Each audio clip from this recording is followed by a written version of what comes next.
जो हुआ क्या कि इन महाशय ने हाल ही में एक ऐसा फैसला लिया जिसे अब तक अर्थशास्त्री समझ नहीं पा रहे। क्या हुआ? 30-29 जनवरी के दिन इन्होंने अपने यहां पर, जैसे अपने यहां पर आरबीआई के हेड होते हैं, ऐसे अमेरिका में फेडरल बैंक के हेड होते हैं। फेडरल बैंक के हेड का नाम है वहां पर जेरोम पावेल। जेरोम पावेल को हटाकर किसी और व्यक्ति को बिठाने का अनाउंसमेंट कर दिया। वो अभी बैठा नहीं है, नाम का अनाउंसमेंट हुआ है कि हां भाई आएगा। केविन वाश नाम का एक व्यक्ति, केविन वाश नाम के महाशय आकर के बैठेंगे सीट पर। यह अनाउंसमेंट ही हुआ था। बस इतने से अनाउंसमेंट ने पूरी तरह से हॉकिश इन्फ्लेशन स्टांस को आसमान चढ़ा दिया और लोगों के अंदर टेंशन आ गई कि कुछ तो मामला बिगड़ेगा। अब इस पूरी कहानी को समझते हैं।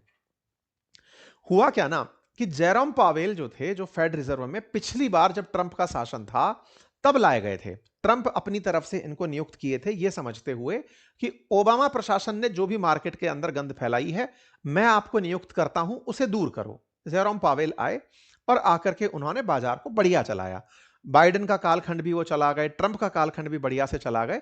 इस बार जब ट्रंप आए तो इस बार वो टैरिफ किंग बनकर आए थे। तुमको पसंद नहीं करता, मैं लो टैरिफ खाओ।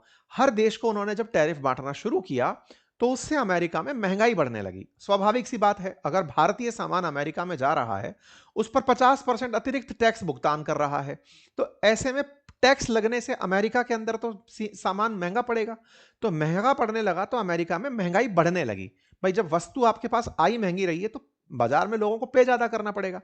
तो जब वो महंगी वस्तुएं पड़ने लगी तो महंगाई बढ़ने लगी अमेरिका में। विकसित अर्थव्यवस्था महंगाई को काउंटर करने के लिए जानी जाती है। यह माना जाता है कि डेवलप्ड इकोनॉमी वो जो किसी भी प्रकार की मतलब उथल पथल से परेशान ना हो, महंगाई एक सीमित दायरे में चले। आप सोचिए भारत जैसा विकासशील देश जो कि ओईसीडी कंट्री नहीं है, वो देश भी अपने यहां पर महंगाई को 4 से 6% के बीच में, और से कहें तो 2 से 6% के बीच में मेंटेन करता है। मॉनेटरी पॉलिसी कमेटी की रिकमेंडेशन है कि भारत के अंदर कंज्यूमर प्राइस इंडेक्स 4% के साथ +-2 रहे, यानी 2% अधिक से मिनिमम से लेकर के 6% अधिकतम बढ़े, लेकिन बढ़े जरूर। ध्यान रखने वाली बात यह है, अगर महंगाई नहीं बढ़े तो भी अर्थव्यवस्था के लिए खराब सिग्नेचर होता है।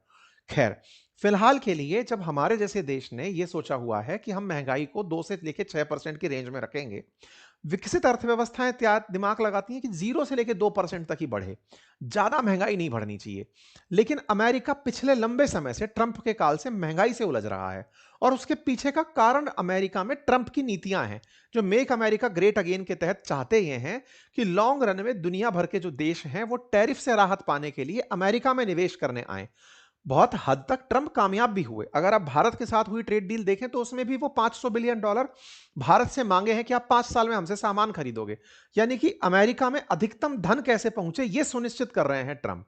चाहे वो कतर के साथ आए हों, चाहे वो सऊदी के साथ आए हों, बिलियंस ऑफ डॉलर मार्केट से लेकर चले गए।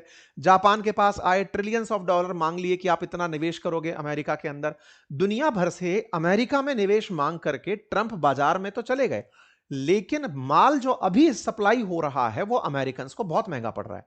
अमेरिकन को जब बाजार में सामान बहुत महंगा पड़ता है तो वो इस बात का विरोध करेंगे। विरोध करेंगे तो वो चाहते हैं कि ट्रंप उस महंगाई को भी तत्काल प्रभाव से काउंटर करें।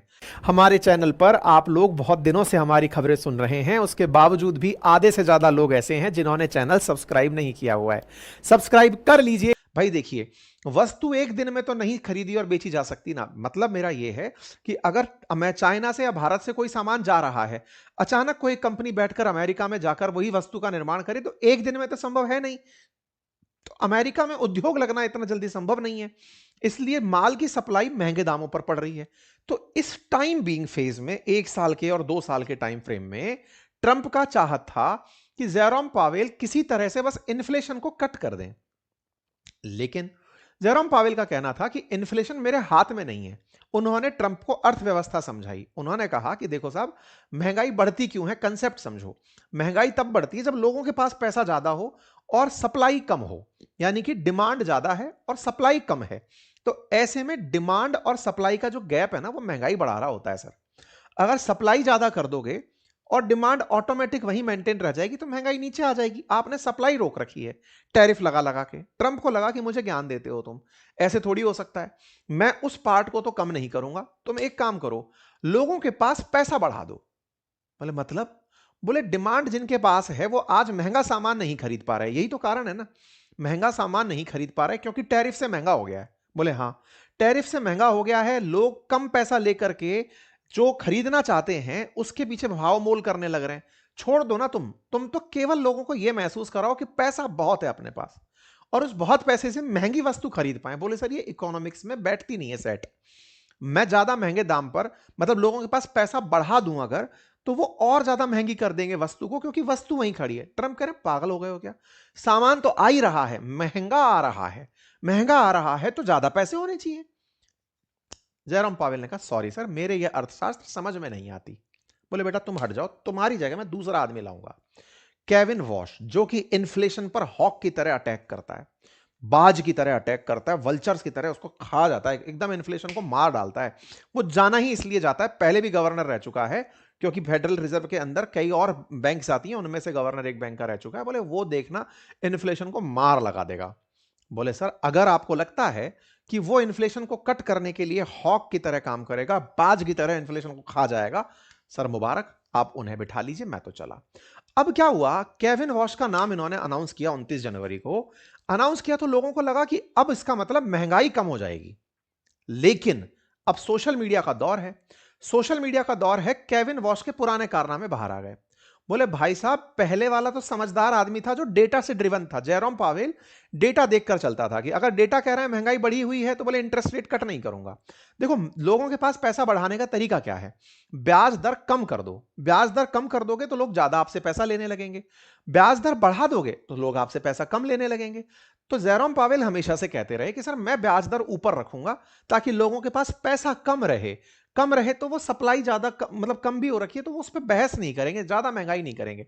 ट्रम्प उल्टा कहते थे नहीं तो इंटरेस्ट रेट कम कर, इंटरेस्ट रेट कम करेगा, लोगों के पास ज्यादा पैसा जाएगा, ज्यादा से वो महंगा सामान अच्छे से खरीद पाएंगे, तुम्हें क्या दिक्कत है, अमेरिका के पास बहुत पैसा है, हम तो इतना पैसा ले आए, तुम लोग हम पैसा बांटो। बोले सर नहीं हो पाएगा।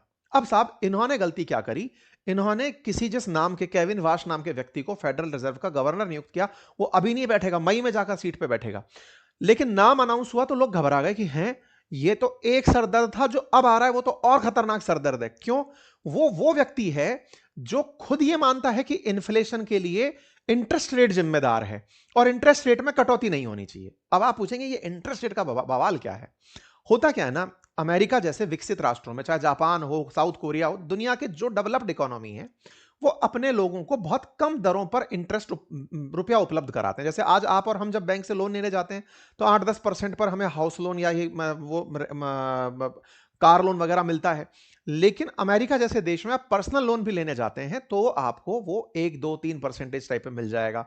जापान के अंदर 1% पर आपको ब्याज मिल जाएगा। और इसी वजह से कम दरों पर लोग क्या करते हैं, वहां से सरकारों से पैसा लेते हैं और दुनिया के और देशों में जहां मार्केट का रिटर्न बहुत अल्टीमेट आ रहा है, जैसे हांगकांग के बाजार में, चाइना के बाजार में, इंडिया के बाजार में, वहां वो पैसा निकाल के वहां पर इन्वेस्ट मार देते हैं और फिर जो अपने देश में कमाकर वापस लाते हैं उससे टैक्स चुका देते हैं कि ये टैक्स पकड़ो और हमने कमाई कर ली। तो बड़े विकसित राष्ट्र में आजकल चल क्या रहा है ना, लोग वहां से पैसा निकालते हैं अपनी बैंकों से कम ब्याज दरों पर और लेकर के जो अपकमिंग मार्केट है, इंडिया जैसे बाजार जो शॉर्ट रिटर्न दे रहे हैं, बाजार को बढ़ते हुए देख रहे हैं, वहां लाके निवेश कर देते हैं।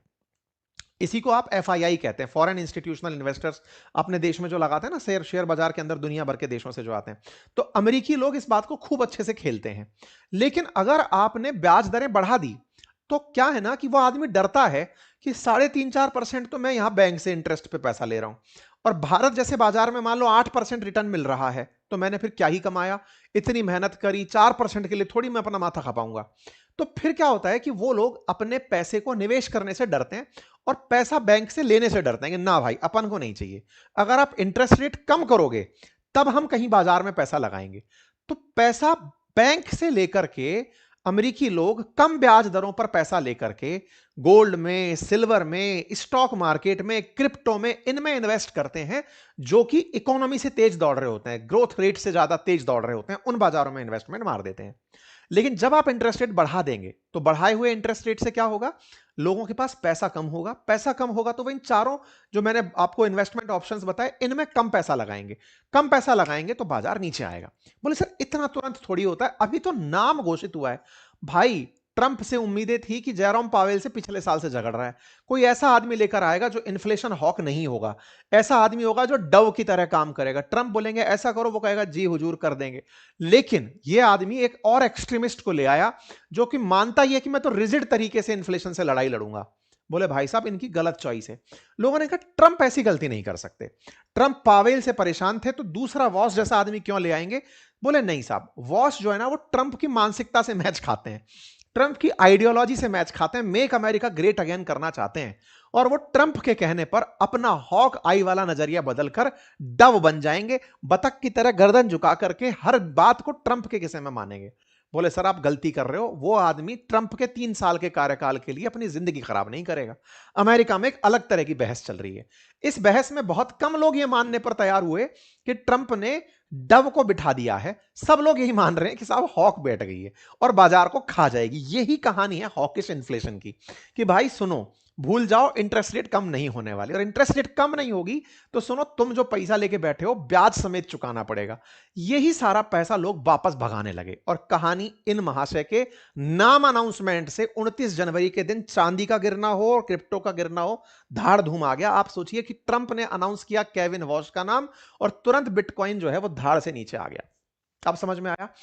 कारण जो सबसे बड़ा था वो हॉकिश एक्सपेक्टेशन थी कि ये व्यक्ति इंटरेस्ट रेट कम नहीं करेगा। बाजार के डेटा को उठाकर अगर आप देखें, चाहे ट्रंप के खुद के पैसे हो, सब नीचे आ गए आते आते। और एक बार क्या होता है ना, बाजार नीचे गिरना शुरू हो तो बाजार में कितना भी समझदारी से आप सिखा दो किसी को कि डिप पर परचेज करो, डिप पर परचेज करो, सबको लगता है चढ़ते बाजार में निवेश करूंगा, गिरते में पैसे निकाल लूंगा। आप कितने भी बुद्धिजीवियों के साथ बैठ जाओ, जो ट्रेडर्स हैं, जो इन्वेस्टर्स हैं, वो तो समझदारी दिखा रहे होते हैं, और जितने आम सेंटीमेंट से चलने वाले लोग होते हैं, जैसे बीते दिनों में आप में से बहुत से लोगों का मन किया होगा चांदी में निवेश कर देता हूं, बाजार चढ़ रहा है, बाजार चढ़ रहा है, निवेश कर देता हूं। और चांदी जब गिरी ना उस समय तो कह रहे हैं ओहो अच्छा हुआ निवेश नहीं किया।